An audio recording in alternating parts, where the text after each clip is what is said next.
A ground invasion of Gaza is the next stage of Israel's war against Hamas. That's what Israel's former National Security Advisor, Yaakov Amidror, told me in this exclusive interview. Pulling no punches, he said Israeli troops are gearing up and will enter Gaza any day now. When asked about the potential risks involved in a ground operation, given the maze of Hamas tunnels under Gaza, Amidror said, whatever the risks, whatever the danger, we are going in if we have to destroy Hamas. What choice do we have? What is the alternative? He asked. Here's the full interview. Joining me now to discuss Israel's ongoing war against Hamas is the former National Security Advisor of Israel, Major General Yaakov Amidror. Sir, thank you so much for joining us here on Global Lens.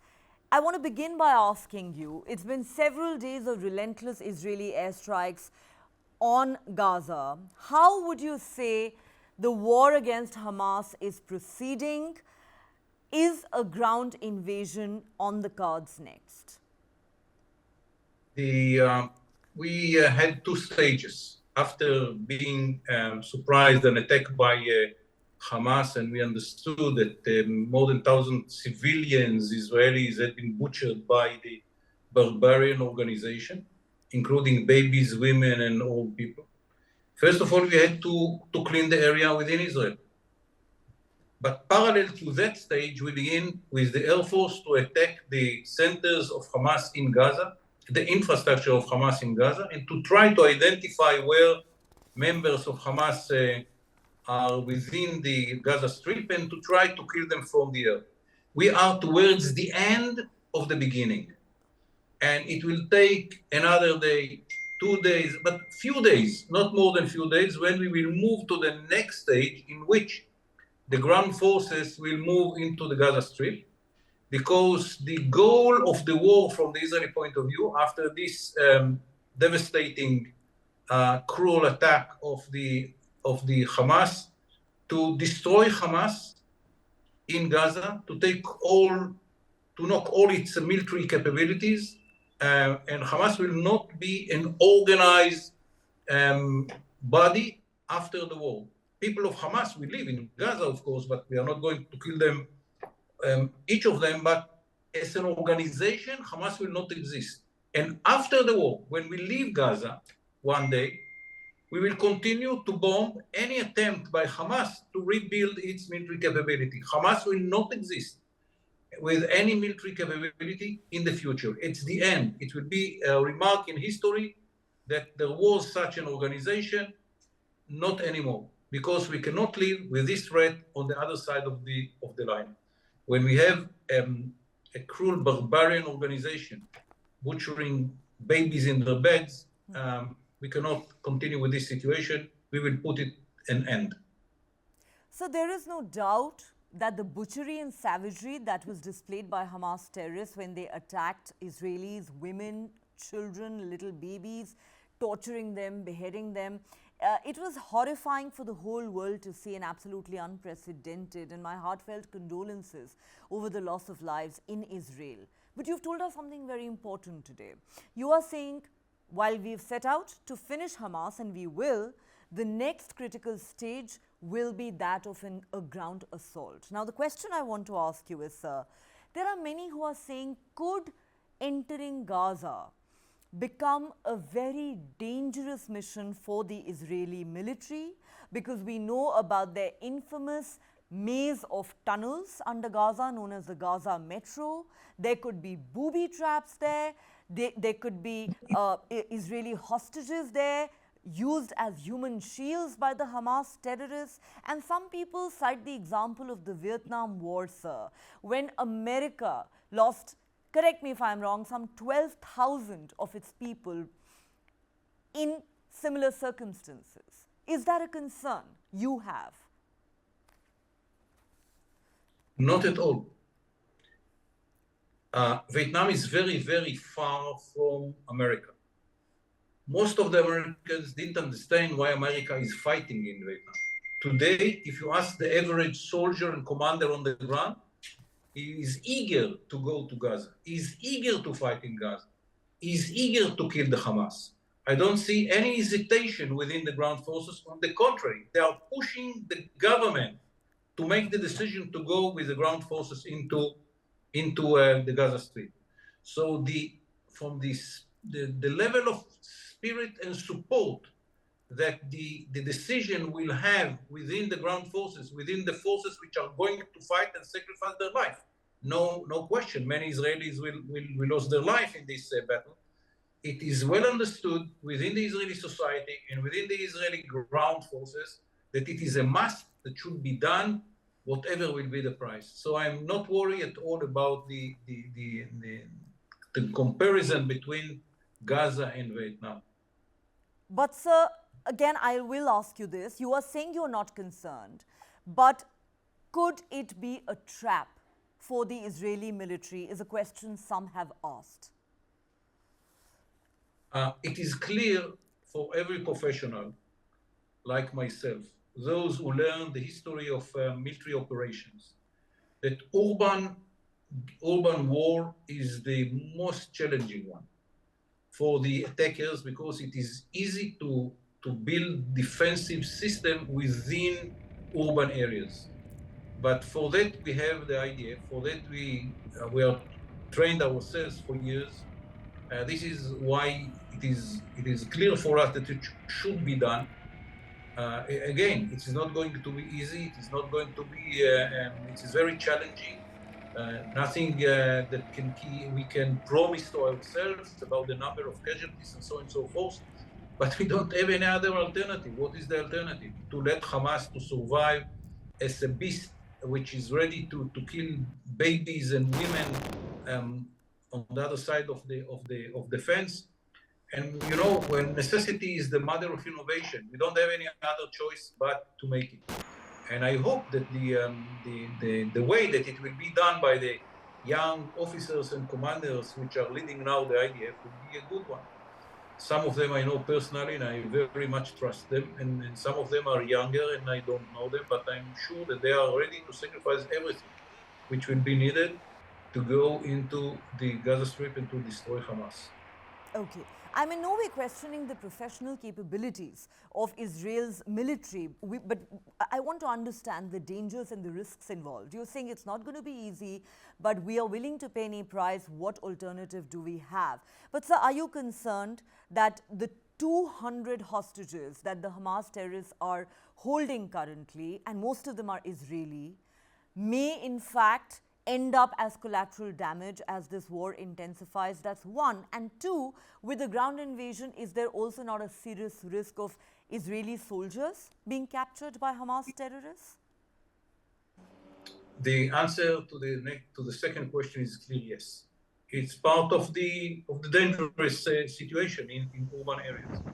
For question one, again, what is the alternative?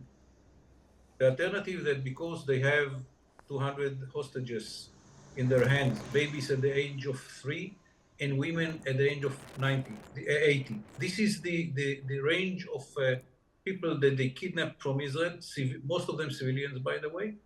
The little one is a kid of the age of 3, and the oldest one is a woman at the age of 80. These barbarians didn't hesitate to kidnap them. And what is the alternative? That because they are in the hands of Hamas, we will let Hamas to survive?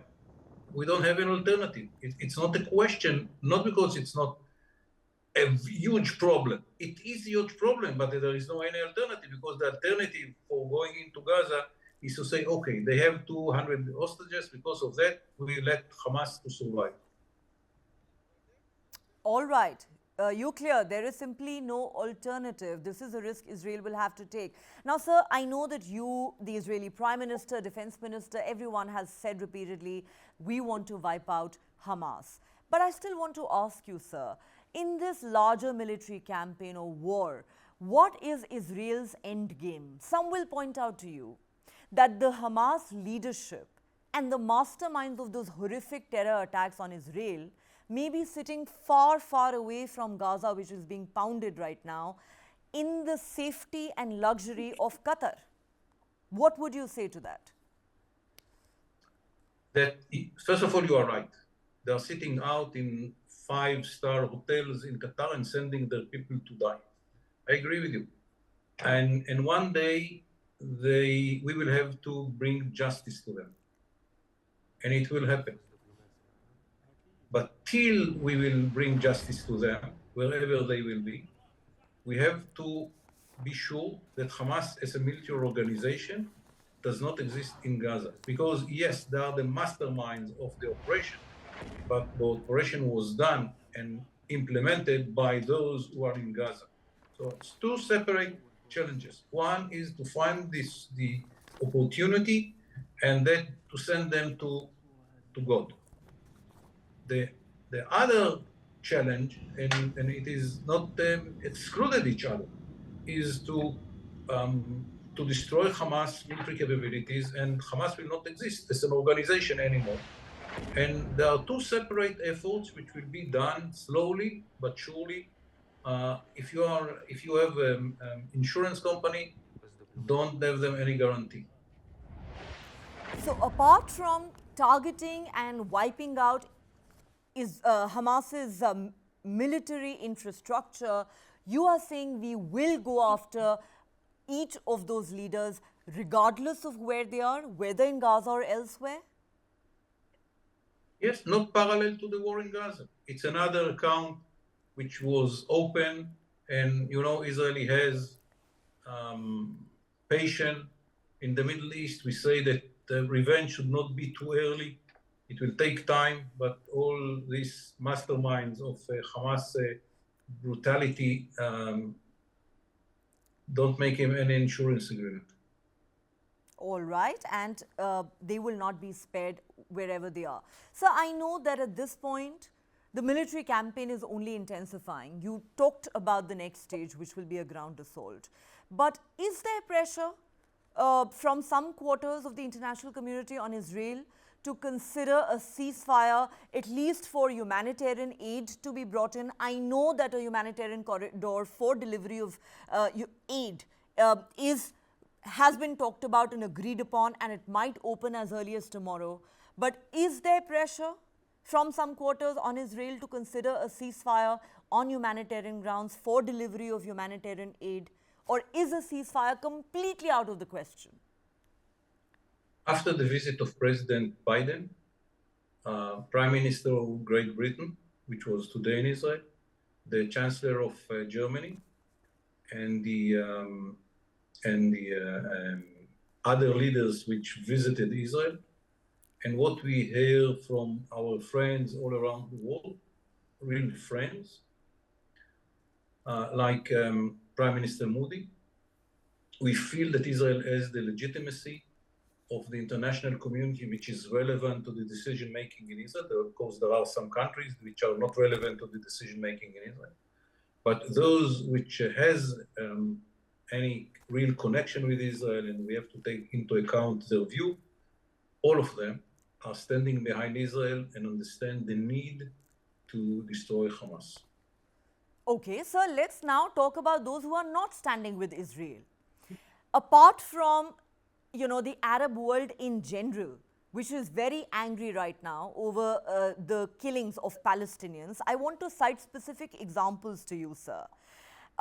Israel is carrying out airstrikes on Hezbollah targets in Lebanon. It has carried out strikes in Syria. It has asked its citizens to leave Turkey. Turkey has also expressed a lot of anger over what is happening in Gaza. Iran has issued a threat. It has warned Israel of preemptive action and an earthquake in the coming days. Iran says, our hands are on the trigger. The question I want to ask you is this becoming a war that Israel will have to fight on multiple fronts? What is the question? The question is, sir, is this a war that Israel will have to fight on multiple fronts? We're talking about Hezbollah in Lebanon, we're talking about Syria, we're talking about a possible intervention by Iran, and there is already a fight against Hamas going on in Gaza. The answer is that I don't know.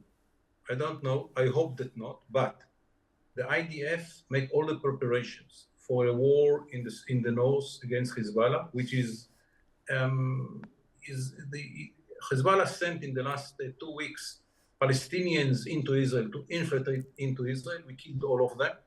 And then we are bombing Hezbollah targets on the other side because that was the envelope which allowed the Palestinians to enter to Israel. They are firing into Israel. So it's a very low and not so intensive kind of operation against each other.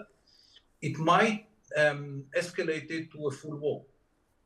And if it would happen in the next few days, Israel has strong ground forces in the north, which is part of the reserve system of Israel. We called all the reserve forces into duty.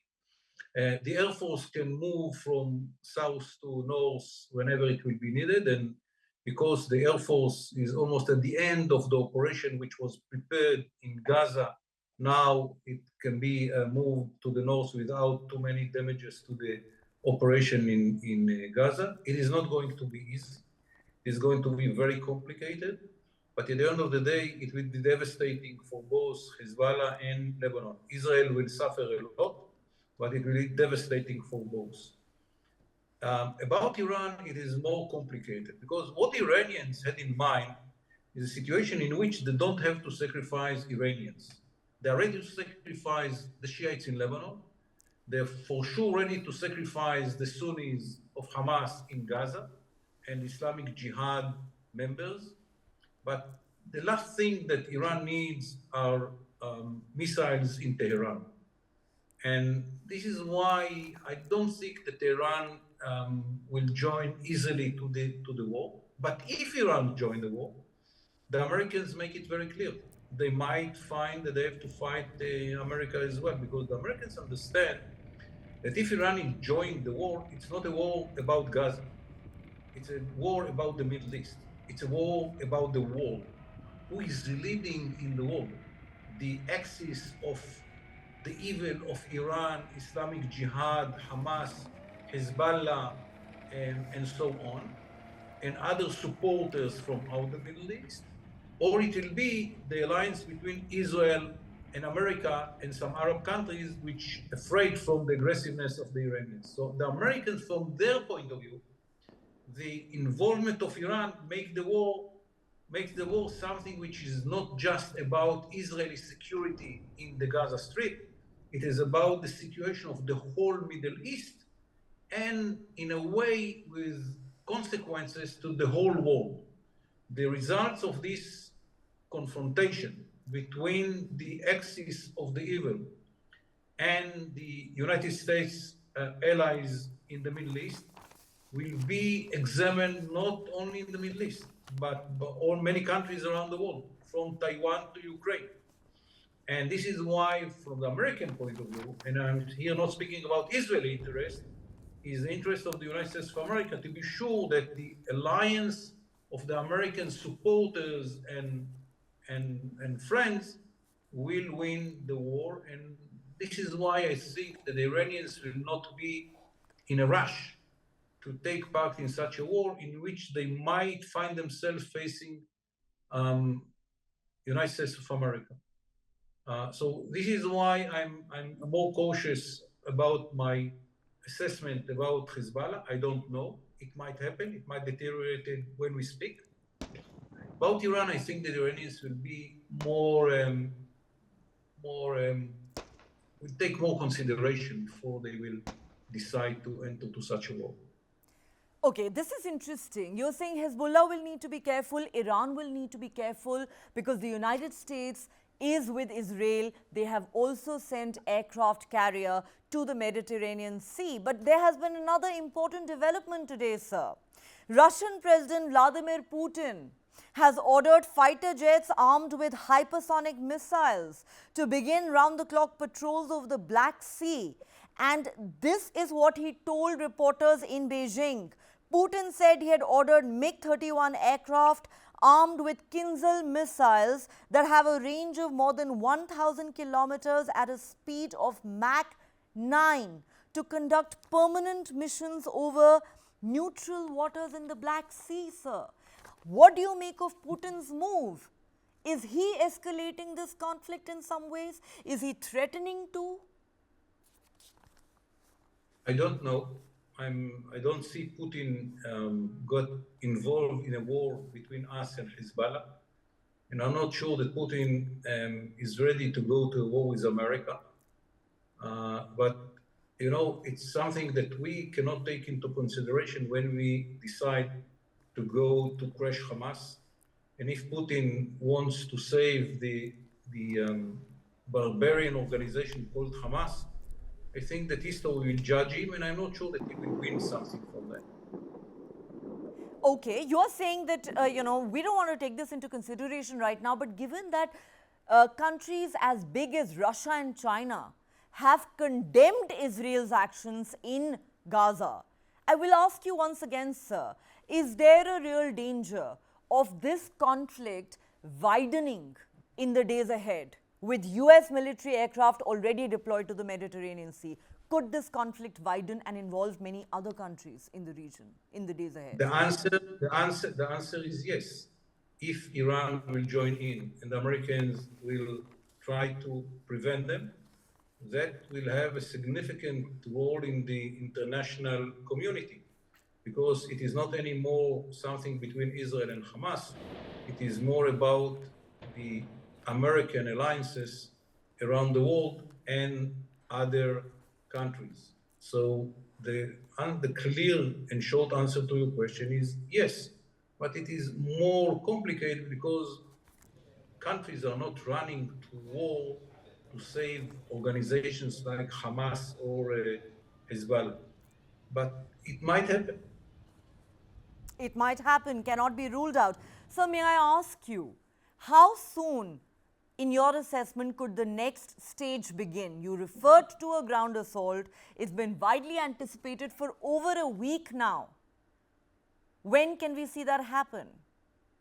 I don't know, but at the beginning of the war, I was asked, and I told friends that the Air Force needs at least 10 days, and it is a good time for the ground forces to reorganize themselves, to logistic to be brought to the area. So the minimum was 10 days, but then we have the visit of President Biden, the visit Prime Minister of Great Britain, and I think it's a question of days when the Air Force finish all the needed targets that he should hit, and then the ground forces will come in. But would you say any day now? It's any day, because now the Prime Minister of Britain left Israel, and the ground forces almost finished the training and the preparations. The Air Force is at the end of the target list that he had at the beginning of the war. So when all preparations will be ended, it will happen. It will be today or tomorrow or 3 days from us or 4 days. I don't know. Schedule that should be decided by the cabinet and the chief of staff, but it is imminent. It is imminent. Sir, I know the stated attempt is to finish Hamas, but I'm going to ask you, since you admit this is going to be challenging, how long do you see this war lasting? You know, I'm not drawing any parallels, but just to cite an example, Vladimir Putin, the Russian president, had claimed after his invasion of Ukraine, he believed the war was going to end in 15 days. And here we are, more than a year and a half down the road. That war is still on. I'm not drawing a parallel. I just want to know, what is your assessment? How long is this war likely to last? It's a very good question. I think that the beginning, the intensive part of taking control of the most important parts of the Gaza Strip will take very few weeks, and then Israel will have military control of the Gaza Strip. It will not annihilate all the Hamas members and the capabilities, but Israel will have control on the ground. Then we will begin a process, which is a long one, many weeks or few months, to clean the area from the Hamas terrorists. And that is something which will take a if I can be not precise, more than 2 months and less than 6. How long, I don't know. But there are two separate times that you should take into consideration. One is about the capturing the most important part of the strip and then to clear it. Okay. Sir, you are the former National Security Advisor of Israel. You understand matters pertaining to intelligence gathering better than most others. I know you're in the middle of a war. I know that there will be an analysis and an investigation done later, but I can't help but ask you this question, sir. This has to be the biggest intelligence failure, not only in Israel's entire history, but one of the most devastating intelligence failures that has ever been witnessed anywhere in the world, especially given the legendary status of Mossad. It was held up as an example around the world.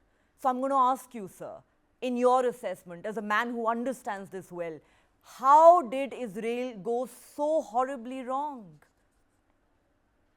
The answer is I don't know, but I know one thing: it's not connected at all to the Mossad. The Mossad didn't have any responsibility to collect and to have any responsibility relating to intelligence in the Gaza Strip. So the Mossad is out of the potential list of those who should be blamed. There is Shin Bet. There is also Shin Bet. Yeah.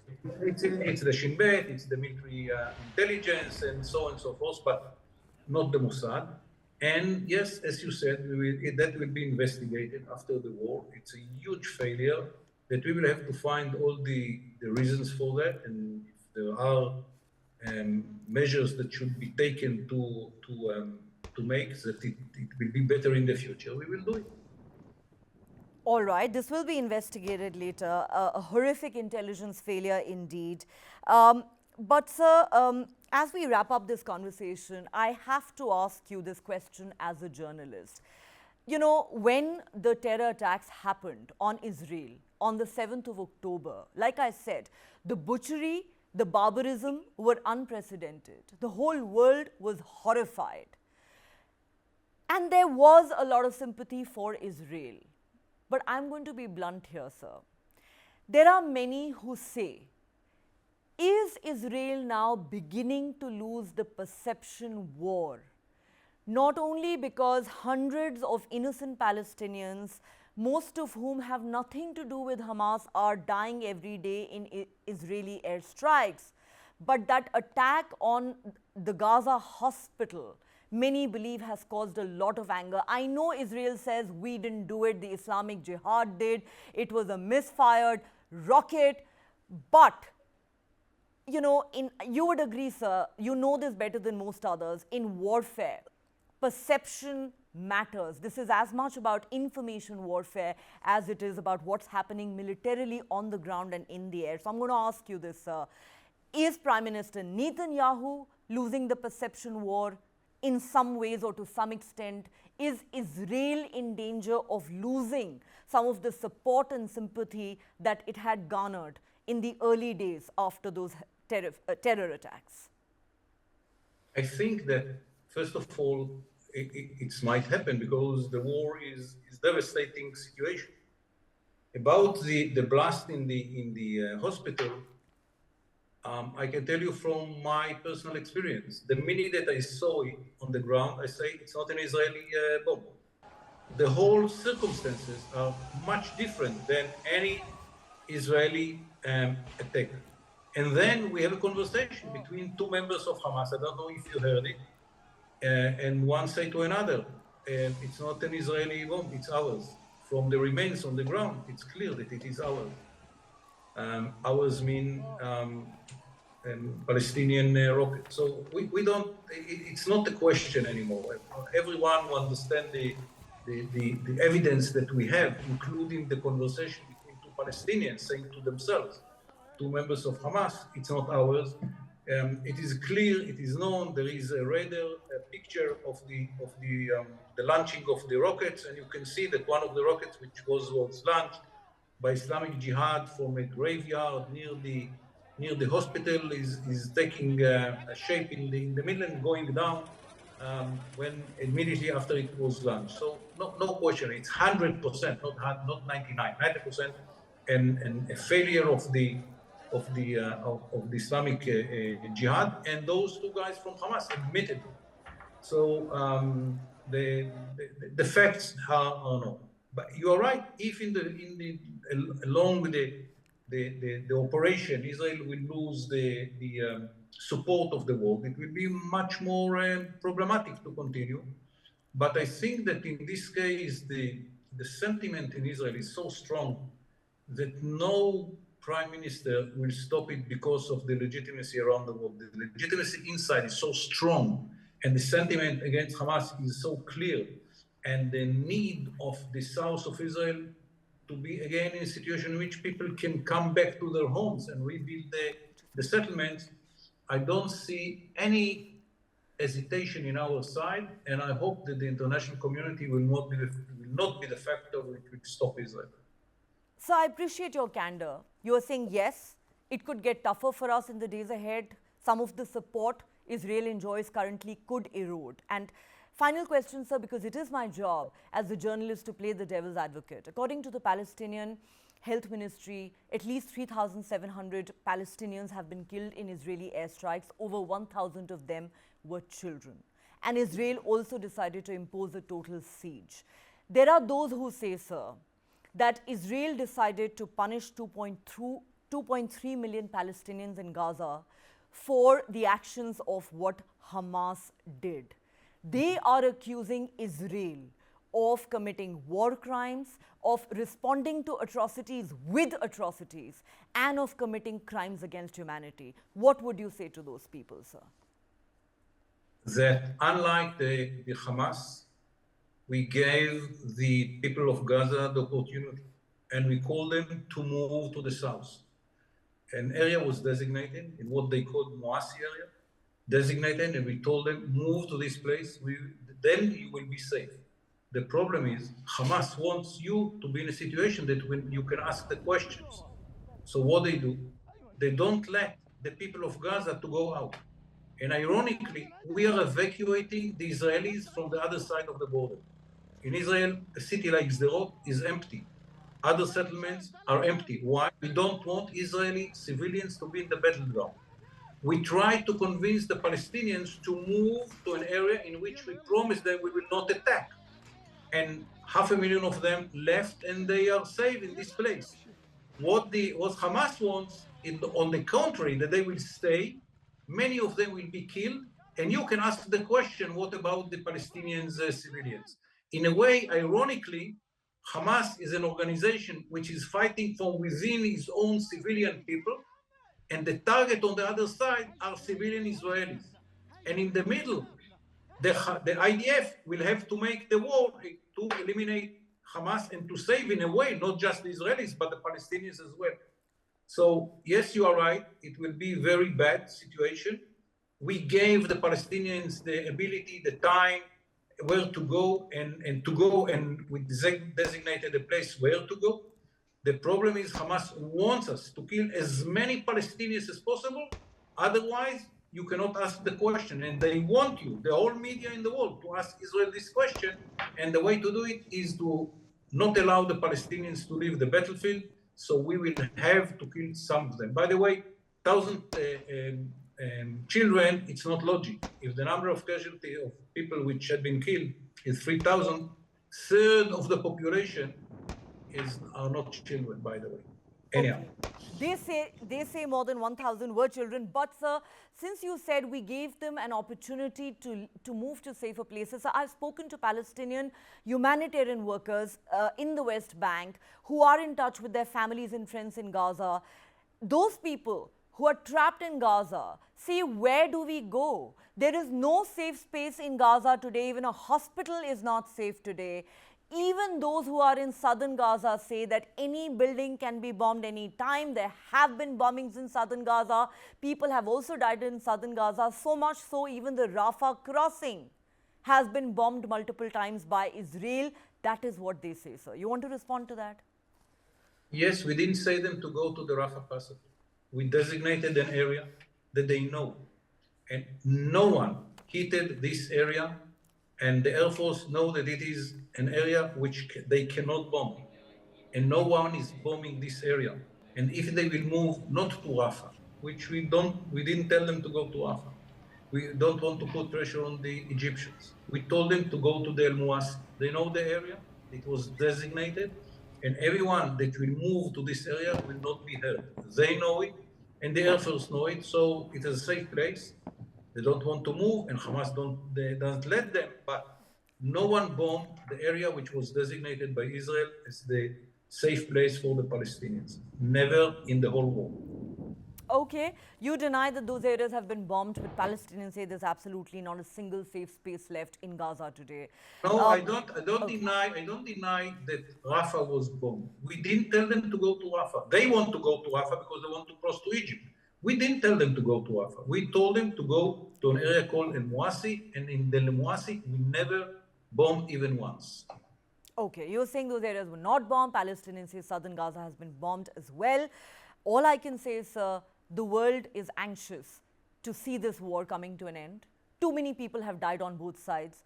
Too many people are suffering in this war, and usually history will tell us there are no winners in a war. But Major General Yaakov Amidror, sir, thank you so much for your time and for sharing with us very candidly your assessment of this ongoing war. Thank you, sir. By the way, there are winners in wars. You won with the Brits the war against Japan, and the Americans and the Russians won the war against the Nazis, and we will win the war against Hamas. Okay. You are saying you will win the war against Hamas. We're hoping that not too many people will have to lose their lives before that happens. Thank you very much, sir. We hope also. Yes, like I said. Thank you very much. Yes, sir. Thank you so much, sir. Thank you so much.